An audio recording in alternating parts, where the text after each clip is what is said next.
Today I'm going to share with you 5 ways to get more time back in your day. I'm Lori Thayer from LoriThayer.com and also an author at lifehack.org. The first way you can get more time back today is to make a to-do list. So if you don't have a to-do list, and I certainly have days when I don't, you are just kind of willy-nilly doing whatever comes up. You may have this huge list in your head, all these things I need to do, but you're just picking and choosing one when it comes into your mind, and you're not necessarily working on the things that you really need to do. So I would suggest writing a list the night before and try and pick the 3 or 5 things that absolutely must be done the next day. If you keep it to those really must be done items, it's going to be a lot easier to knock those out rather than making a list of 15 that's impossible and then you give up. Second of all, prioritize that list. And there's a couple things I want you to think of when you prioritize. First of all, what is most important? And you're going to want to put those as a 1, but I also want you to consider what is the frog, as I believe Brian Tracy termed it in a book he wrote, Eat That Frog.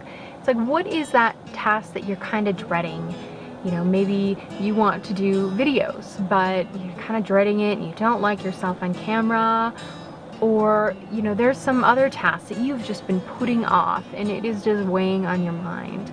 So when you're prioritizing, consider that for your top priority, what is going to be the hardest task mentally for you to do, because you have a dislike of it somewhere, and you're going to find it a lot easier if you get those tasks done first or second, one of your first couple ones, because then it's out of the way, you breathe a huge sigh of relief, and then you can go on. And also, so if you start with the priority, what is the most important thing I have to do today, then it's a load off your mind when you're done with it. And if something else happens in the day and you end up not getting the last half of your list done, you have done what was most important. So thirdly, when you have this list, you have it prioritized, there is an app, a phone app that I would recommend called 30/30.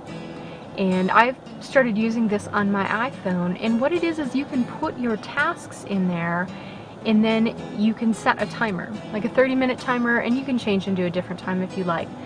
But in this timer, when you set it and you say, okay, I'm going to set it for 30 minutes, I am going to work on this task, and you stay focused for that entire 30 minutes. Don't check your email unless that's part of the task you're doing. Don't do social media. Just focus on the task at hand. And when you have that focus on your task, you are going to get a lot more done in that time rather than when we have all these distractions. Fourth, when it makes sense, multitask.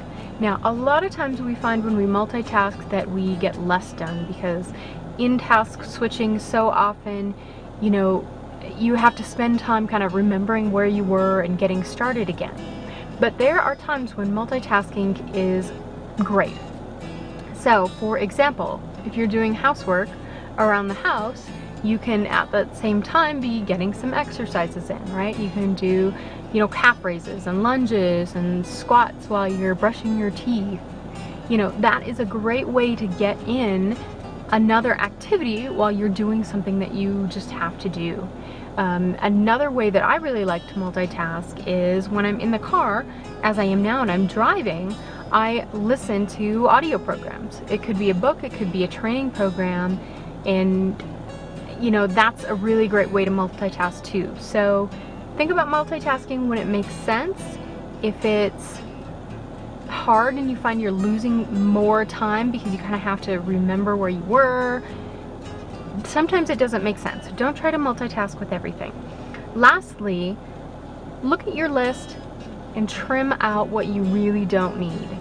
So there's a lot of things that we tend to do and we make a habit, they just become habit, but they're not necessary anymore. So you really want to look at what are the most important things and put those on your list. And if you get to some other things, that just kind of come up in your head, that's great. but get your prioritized to-do list done first. And you'll find all of a sudden you have more time in your day, and that you'll find at the end of the day, when you're hanging out with your family, that you're able to more be present with them and enjoy them because you have gotten your list done, and you can just kind of take a deep breath and be happy and enjoy the time and not worry about what you need to do because you've done it. Okay? For more great tips, visit me at LoriThayer.com.